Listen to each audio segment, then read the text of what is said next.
we have Mr. Scott Spivey, who is the Executive Director of the Mississippi Home Corporation, and he's going to provide us an update on the $200 million that the state of Mississippi has received for rental assistance, and then how we can disseminate information to our constituents, and he'll talk about the criteria so that we'll know what to tell our constituents.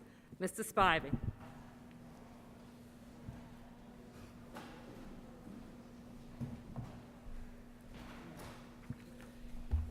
Thank you, Madam Chair. And good morning, everyone. The state of Mississippi received $200 million in the last stimulus package for the purpose of emergency rental assistance. That program is being administered through the Treasury Department. Local jurisdictions of 200,000 people or more were eligible to apply for their own funds under the program. Mississippi only had 2 that qualified. That's Harrison County and Hinds County. They both received, I think, an allocation of about $7 million in ERA money apiece. The state received the balance, which is $186 million, and the governor has directed that money to the Mississippi Home Corporation for the purpose of running an emergency rental assistance program. We are going to run that statewide. The biggest caveat to this money is that it has to be spent, 80% of it has to be spent by September 30th, or we risk having it swept and redistributed to other states. That's $120 million to spend in rental assistance and having to start from ground zero to build a program. We're going to you can see the details that are on the sheet in front of you are statutory requirements from Treasury. So tenants and landlords can apply. Utility bills are eligible, so we will be paying overdue utilities and utilities going forward. Applicants are eligible for 15 months of assistance, and that goes back to March of last year. So we're working with utility companies, and we're going to be working with landlords to clear up debt going back to the beginning of the COVID outbreak. To be eligible for the program, you have to be at or below 80% of the area median income. On the back of your sheet is these are the income limits. These are published by HUD.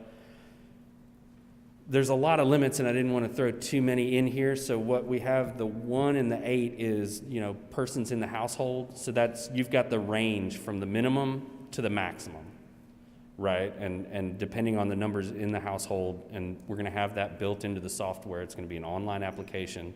We're hoping to launch mid to late March to have people apply. We're already in the process of outreach. Treasury issued new guidance at the beginning of the week that we're trying to incorporate again, and we're going to be able to do a lot of good with this money, but we're also going to be at a dead run to get it out, and because we don't want it to be at risk. This is $186 million that's going to be injected directly into Mississippi's economy, and that's going to be a big help. But we're going to be in a hurry from start to finish. Those are the details as they stand now, and I'm happy to answer any and all questions about that. Any questions from committee members and just representatives from the House if they want to ask a question? Just real quickly, can you tell us again when you expect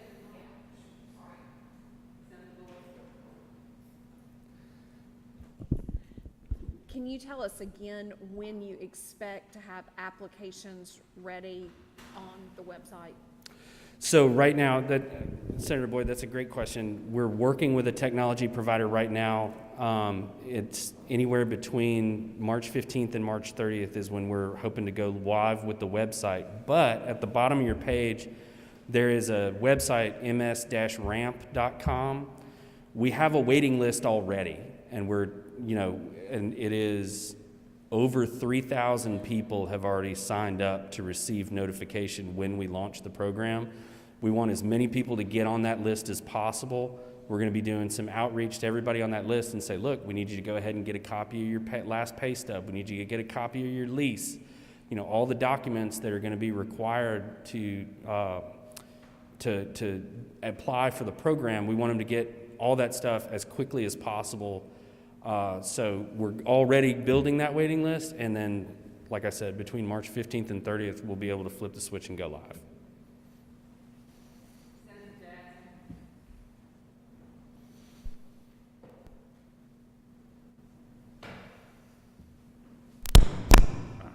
Thank you. Thank you, Madam Chair. In regards to the program, you said that people had already applied. Early on, they had a nonprofit that was associated with this. Different program. So the Mississippi's received a lot of different funds under the CARES Act and the subsequent stimulus package that was passed at the end of last year. Originally, we were using $18 million in emergency solutions grant funds, and the last time I spoke to the committee, we described that for rental assistance for people at or below 50% of the area median income. In the intervening months, HUD determined that because there is a moratorium on evictions put in place by the CDC, that people are not in immediate danger of eviction, and we cannot use that money for rental assistance. So we had to put a hold on that program that you're talking about, that we were using the different continuum of care providers around the state, the 3 different COCs, to administer that program. We had to put that on hold.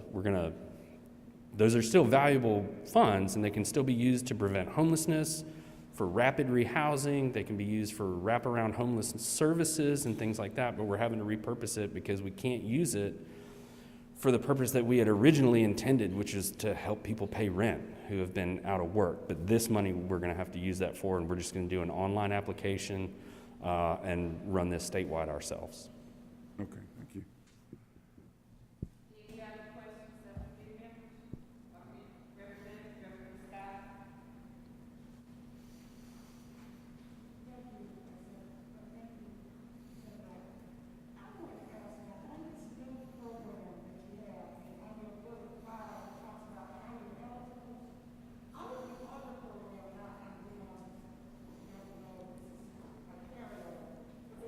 MDA had initially, thank you, the one that MDA had initially. Yes, ma'am. Now, I see that on your bullet 5, you're talking about for households to be eligible.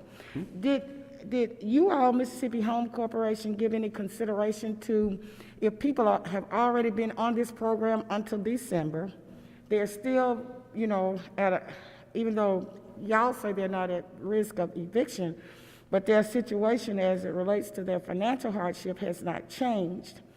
Is it any way to help to expedite the process so that landlords can get their monies a little quicker?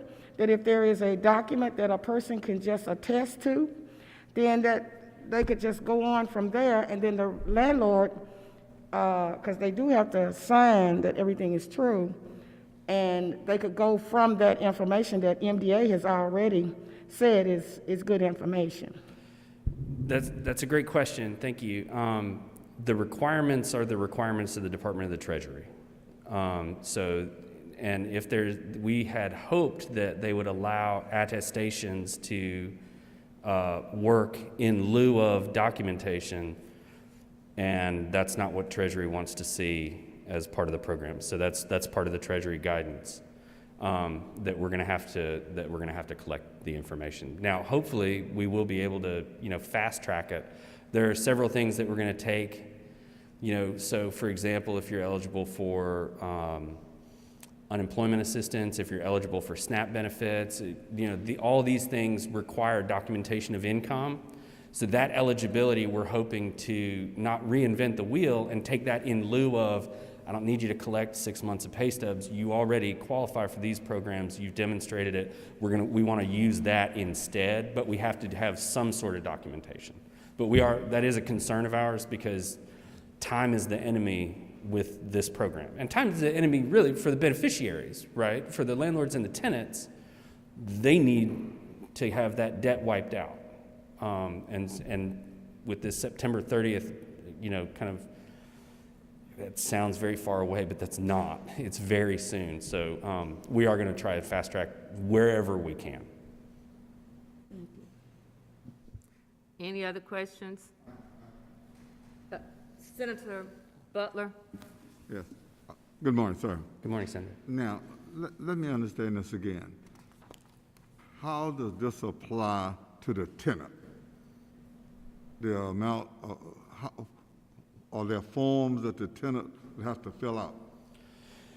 Yes, there's going to be an online application. Now, landlords can complete that on behalf of the tenant, or the tenant can start their own application for assistance. Okay. Treasury said you could do either one, and in the interest of casting the widest net possible, we're saying, okay, landlords can apply on behalf of their tenants, or tenants can apply themselves. Okay, so we can go online, fill down the form, and fill it out for the landlord and their tenant? Yes.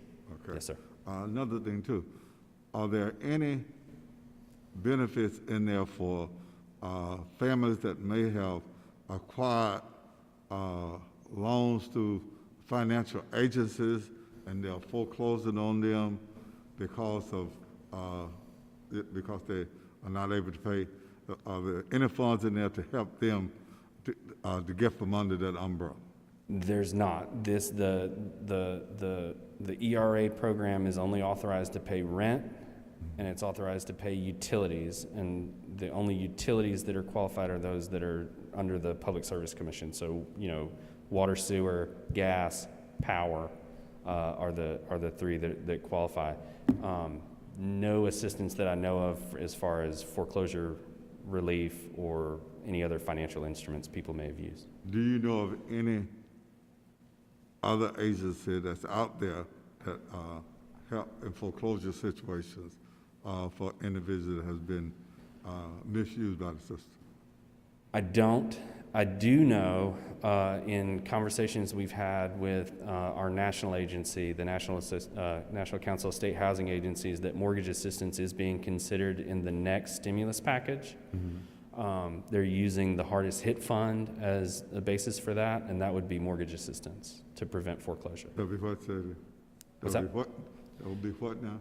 So that's being talked about, and it's being discussed right now in the next stimulus package that I think the House had already passed it, and it's gone over to the Senate, but we don't know the rules yet. We don't know, the details haven't been finalized yet, but it is a concern.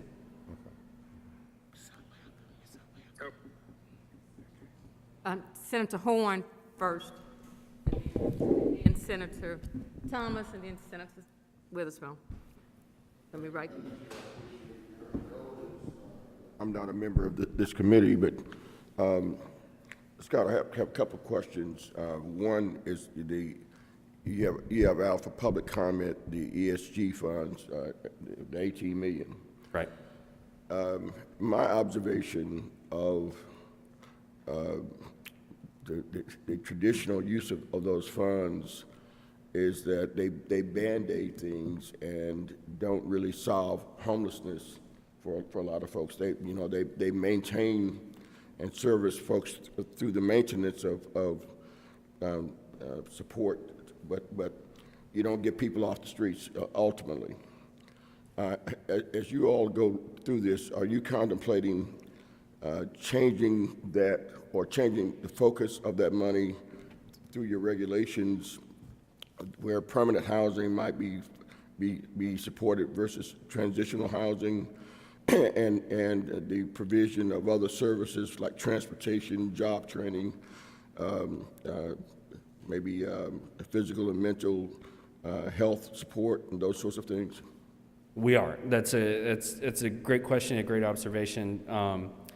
The problem with permanent supportive housing, as you know, is ongoing cost, right? And so even if you had a lump sum that you could pay for it up front, you've got the ongoing cost concerns. But that is the model that we want to move toward, and not just continue to shelter people and have people bounce in and out of the shelter system, right? The wraparound services that you're talking about, job training, mental health, and medical care, are the biggest component of that, right?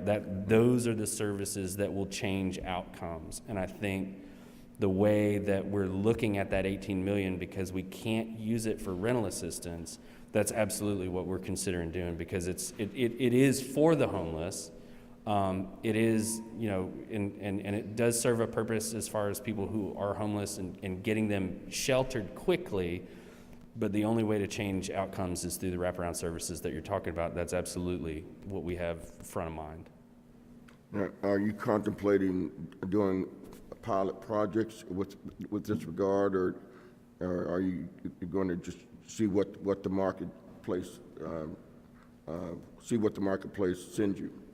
Right now, you know, that's what we want to hear from this public comment period. You know, there's certain, you know, everything that we've talked about and that you've mentioned is an eligible use under the program. That's ultimately the umbrella that we have to live under, are those HUD guidelines, and see what the demand is based on public comment, and then, you know, hopefully deploy them in the best use possible.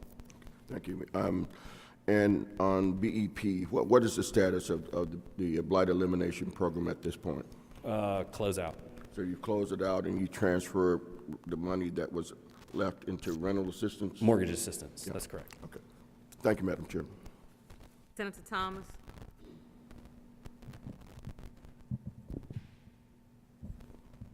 Thank you, Madam Chairman. I had a question in terms of how we're going to get your message out to the communities that really need the message. Who are some of your partners that you plan to use? I don't know, the media, municipally owned utilities, supervisors, you know, just kind of walk us through that. Short answer, all of the above. We're going to reach out to the utility companies, as you can imagine, are very anxious to get paid on behalf of the folks who haven't been able to pay their bills. The Mississippi Municipal League, we've had conversations with the state NAACP, who was going to help us reach, you know, faith-based communities around the state. We're going to do heavy advertising. Hopefully none of you will be able to turn on the TV or the radio without hearing that there is emergency rental assistance available once we go live with the program, and then any and all earned media we can get. Okay, do you plan to use minority vendors, minority radio, magazines, et cetera? Yes, sir. And that's one of the things, and I can't remember Corey's last name right now, but that's one of the things that we've been in conversations with him about. We would hope that you would include, you know, especially minority radio. So a large portion of our community do listen to radio, minority radio, so please do that. Yes, sir. Senator Witherspoon. Thank you, Madam Chair. I think that was Corey Wiggins. Yes, that's it. Okay. Thank you. Thank you. You're I was welcome. blanking on that. You're welcome. I wanted to ask, are there any procedures that's in place, any guidelines that's in place to ensure that there would be no double dipping? And I ask that when you say both the landlord and the tenants can apply, and just to make sure there is enough money that can reach more people. Because, you know, if the tenant's applying for the money, and then you got the landlords applying for the money, because the money that the tenants would apply for would probably go to the landlord. You know, and just to make sure there's enough money so everybody. So great question, and yes, there are going to be, so we're going to tie it to address, and we're going to tie it to tax ID number for the individuals receiving assistance, and, you know, whether and if we have a situation where the tenant has applied and the landlord has applied, we'll blend that file electronically. And we're also going to be working with, I do not believe Harrison and Hinds County have already selected how they're going to run their programs. We have a call with Hinds County tomorrow, and we're working on getting in touch and setting up calls with Harrison County to make sure that we don't duplicate benefits with the other two jurisdictions that received an award as well. Thank you. Representative Jackson McCray. I just have a question. I have a situation. Say that you had some renters Let's see. that was in a fire, and they was already behind in their rent. and their landlord decide not to relocate them because they was already behind in rent, would these people be able to apply for that? If I understand the situation that you're describing accurately, those people, because they are in immediate danger of homelessness, not through eviction, they would qualify under the program that we're already running with the COCs, with the Emergency Solutions Grant, and they would qualify for rapid rehousing. Okay. Any other questions? Representative Scott? So can we ask about something other, we can ask about anything in regard to housing? Yes, ma'am, but let me ask my question then related to this. And my question is, with $186 million that we're trying to get in our economy within this short period of time, realistically, what do you foresee as, all of this money has to be used by September 30th? 80% of it has to be out by September 30th. So that ends up being about $120 million. So that ends up being slightly more achievable goal. We're already actually asking the Treasury to extend that deadline. Our experience in emergency mortgage relief, our experience with other housing programs that we've administered over the years, tells me that, even though this is going to be an unprecedented effort and rollout and outreach, on a scale that we've never attempted, that's still going to be a very difficult deadline to make. And we're not the only one. Every single state and I've talked to all of them, have the exact same concern. And so nationally, we are speaking with one voice. And I understand, and the motivation for the deadline was get it out there and help people. Don't drag your feet. This isn't something that needs 24 months before you roll it out. People need help. People are, the debt burden is rising and people need it. Absolutely, I understand that. And that's, and that's a good motivator. Hopefully they will give us some mercy on that deadline, because it is a gargantuan task. And this documentation that's required, Treasury is requiring this? Treasury's requirement. The way that, and the way that I've talked to the staff, and the way that we've tried to create the program is, we do not want to add any burden for documentation or requirement that is not required by the Treasury. We want to be good stewards of the money, and we want to use it at its best and highest use, but we don't want to make it more complicated. We want to keep it as streamlined as possible. The biggest impediment to speed here is going to be income. And our experience with mortgage assistance, our experience with lending, our experience with grant administration that has income limits on it, that is where you get bogged down, is documentation of income. And we had really hoped that Treasury would allow self-attestation of income and then check on the back end, but they want proof of income early because the way the law was written, you're eligible if you're at or below 80%. But we're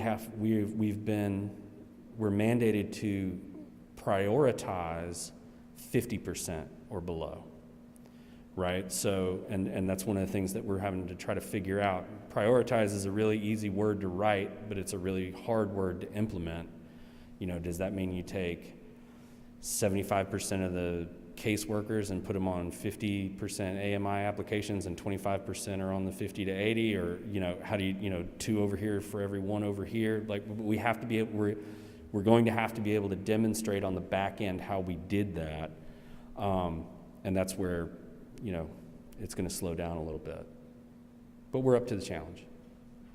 And to piggyback on what Senator Thomas was talking about, the promotion of this monies, have you considered utilizing legislators from their particular areas to do radio spots? Because those would be people that the constituents would be familiar with. We'd be absolutely open to that.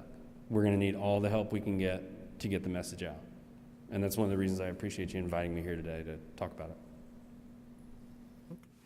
it. Representative Scott, you had a question Thank you. unrelated to this. Well, one, and then I wanted to ask one other question. Go right ahead. On the income limits, can you explain to me why, for instance, some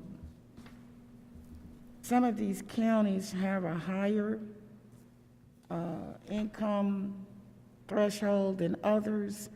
Like the county where Ole Miss is has like Lafayette County, 25,000 for one person, and then it goes up to 47,000 on the 50% AMI, and then it's 40,000 on the 80% AMI. It goes up to 76,000, but in Jones County, where I represent, it's only $18,450. Then it goes to $34,800, and I noticed that, like, you know, in some of these other counties, like Carroll County, I was trying to figure out how they get to be 21,100, and you know, their scale is higher than Jones County on this income limit. And I was wondering, could you explain how y'all arrived at that? So we didn't arrive at it. Okay. These are published by the Department of Housing and Urban Development, and that is the benchmark that all the states are required to use. Is HUD publishes income limits annually. I am not familiar with how they judge those. That's just one of those rules that we follow. Is there ever any public comment on this, or is this just something that comes to you without any input from the state? There is no public comment on HUD's income guidelines. Now, they may publish nationally, like how they arrive at their determinations, but we never have an opportunity to address it. These are basically just, they're passed down from on high, and we salute and go to work. Okay, then I wanted to ask you one last thing. The Biden administration has a very aggressive housing program plan that they have. Is Mississippi, are you all looking at, do you all have any idea now where they are on, particularly in the investment in the community program for rehab, for renovation, and for new construction in the what they call the rural areas, which I'm assuming that Jones County, Jasper, and Clark will be considered rural areas. Do you have any idea of where they're going on that, and about what kind of monies that they're talking about, and what Mississippi would get? I don't know. So I agree with the first part of your question. They have a very aggressive housing strategy, and Secretary Fudge is very familiar with housing programs from her time on the Hill in Congress. I believe that they are going to want to use existing delivery models for assistance. So that's going to be the Home Investment Partnership. That's going to be Emergency Solutions Grant. Things like that are already working through HUD, and they're going to look at increased funding for those programs, if I had to guess.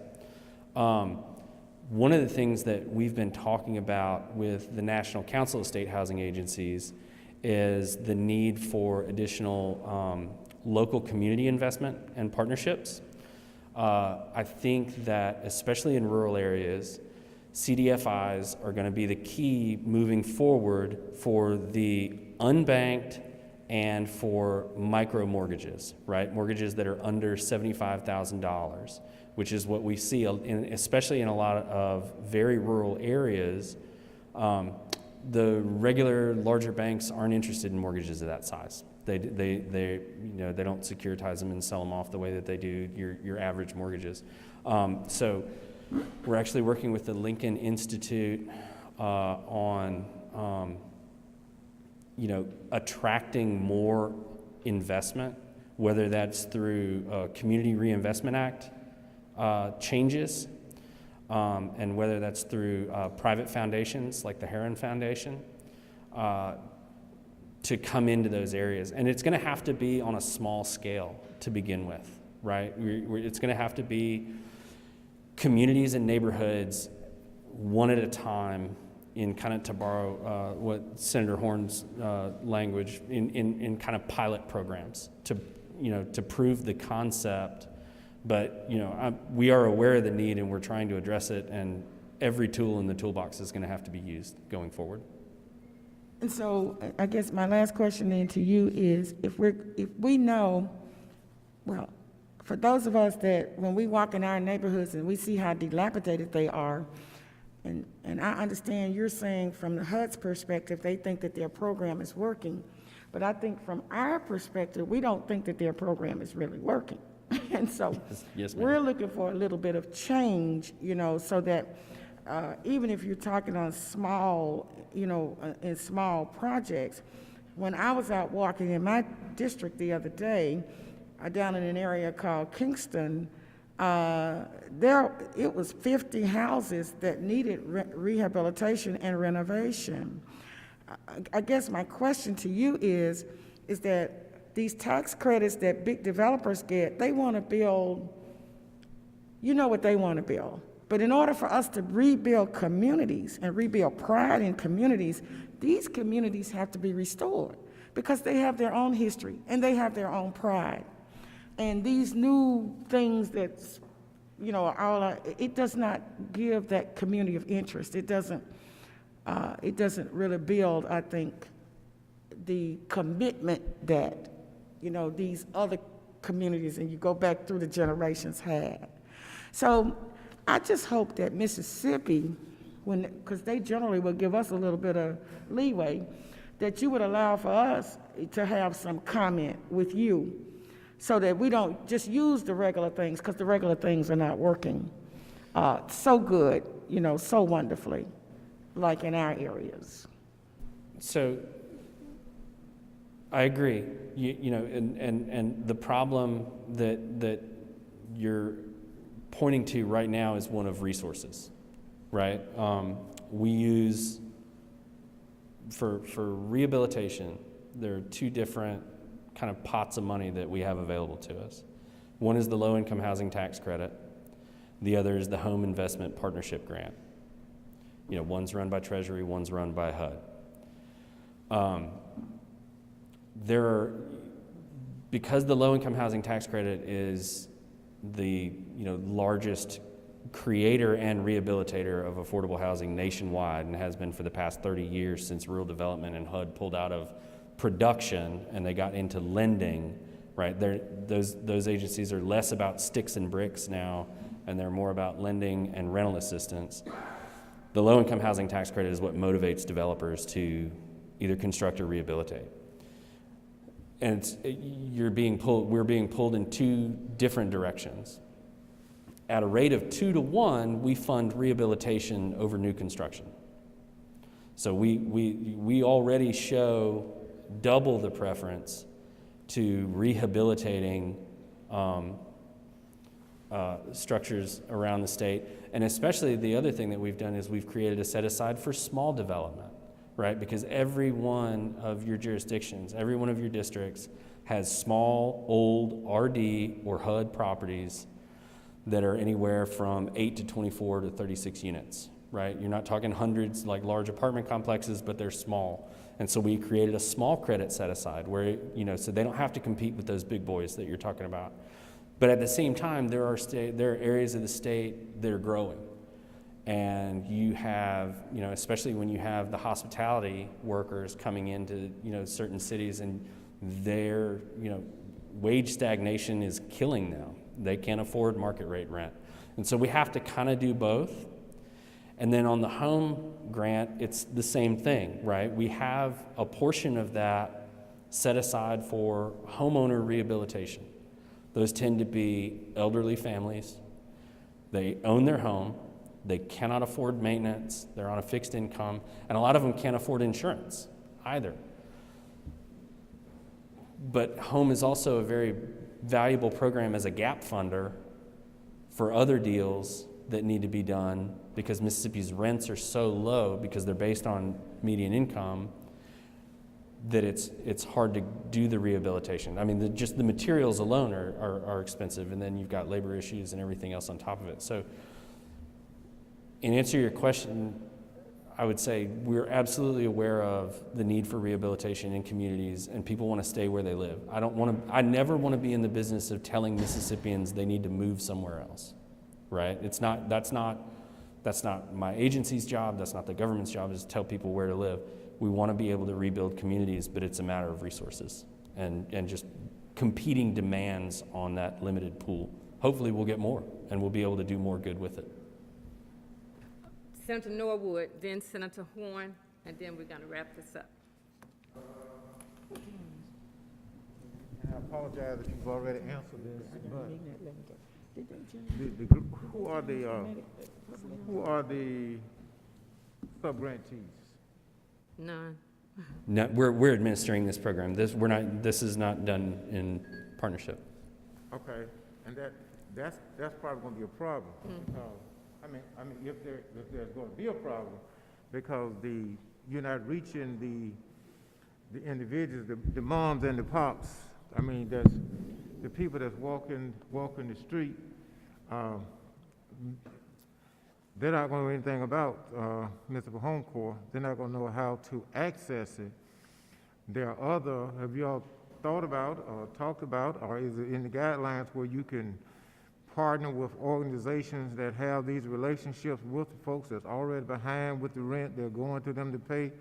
They can pay like 1 month's rent, but they can't pay 2 or 3 or 4 months rent. And once you pay that 1 month rent, the landlord will take that 1 month rent, but after that, you still study getting further and further behind. Have any consideration been given to that, or any? Is that eligible under the regulations? So if I understand your question, the first part of your question is about outreach and making sure that people know, and you're talking about smaller landlords, mom and pop landlords, maybe a couple units or maybe even just one rental unit, and how they are going to learn about the program, right? That's part, but I'm not so much, I guess, the landlords as the tenants. Right. And if the tenants are probably the biggest mouthpiece. The tenants know they need help with the rent. The landlord, if they can go to they can be the mouthpiece to take it to the landlord to make sure that the landlord, or they could go ahead and apply directly. But I guess my concern is that it's going to make it difficult with Home Corps. Well, the requirement from Treasury is that, or the guidance that we received from Treasury when they created the ERA program, is that either landlords or tenants can apply, so we allow both. But if landlords apply, the tenant has to sign off, right? So landlords can't apply on behalf of their tenant and it be unbeknownst to the tenant that they're receiving assistance. Yeah, that's probably to make sure that landlords aren't double dipping, quite frankly, getting assistance from the Mississippi Home Corporation and then also going to the tenant and saying, you owe me rent. As far as, making sure that people know about the program, that's kind of what I was speaking to a little earlier, is it's going to be a huge outreach effort, but, as far as, staffing up and using contractors and, working with a call center, all of those are things that we're looking into right now to be able to make sure that we can handle the volume. We're also looking at partners that we worked with for mortgage assistance, right? Community partners, usually smaller nonprofits that will be there to help what I'm going to call difficult applications, right?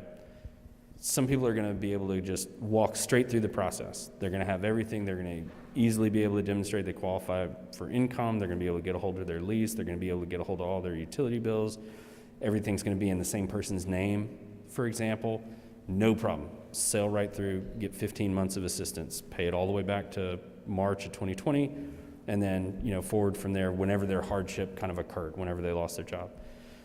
We know that we're going to have some applicants that are not going to sail through that process, and we are going to have to work with nonprofit partners to work with them to kind of handhold right? And kind of take them out of the quick line and go and sit down and say, okay, this is where we need help. So that is something that we're addressing. But I mean, I guess my concern, I'll be quiet, but I guess my concern is that it could be less painful if those partnerships are formed in the community. I mean, when you look at, I checked at the Justice Court here in Hinds County. They had over 1,500 individuals set for eviction due to rent. And so the constables and so forth, they're juggling as to some of those may be eligible, some may not be eligible. But I'm just saying, I think that in terms of that, but these are individuals that's going to the Salvation Army, they're going to the Community Action Agency, they're going to these folks, and they can only help them, maybe, because they're CSVG or CDVG recipients, but they can only help them one time or two times. So I'm just saying, that I think that would really help in providing the real, and they also provide the help with light bills and gas bills. So it would help if there was coordination with those entities that's already providing some of those services, already have a list of, not necessarily all the landlords, but they just about know everybody in the area that would need or want that assistance. Thank you, Madam Chair. Thank you. Senator Horn. Thank you, Madam Chair Lady. Scott, I know that Hinds County is getting about $7 million in rental assistance. Right. And has that money arrived already? Have they received the money, or is it coming to you guys and then you send it to Hinds County, or does it come straight to Hinds County? That's straight to Hinds County. So that, and my understanding is that Treasury has dispersed all of the emergency rental assistance funds, and so if they applied, so Hinds and Harrison County should have already received their money. Okay. And then you mentioned, I thought, did I hear you right? You're using home funds to help seniors and other folks on limited incomes do revitalization of their houses? Yes, that's correct. So what we have, it's the homeowner rehabilitation program under the home program. Okay. What the applicants there are cities and county government, right? And they identify homes in need of rehabilitation in their community. I'm sorry, who does that? The city or county government. And then they come to us with a list, for example, and say, okay, we've got these, 5, 10, 20 homes in need of rehabilitation, these families. And then we have to score all the applications. I mean, we're all obviously stretched thin on that one too, as far as resources go. But yeah, that's yes, sir. That's how we're running that program. So it is, I know Jackson is an entitlement city. So is the city of Jackson eligible for your home funds? I'll have to check on that. For some reason, I want to say yes, but I don't want you to hold me to that. I'm going to have to check and see if we can run homeowner rehab in the city of Jackson. Thank you, Madam Chair. Okay. Thank you so much, Scott, for sharing the information with us. And we do want you to please engage us so that this valuable information gets out to all communities, because that would be a tremendous help to all of our constituents throughout this state, because all of us have constituents who are being faced with non-payment of rent. Thanks for having me.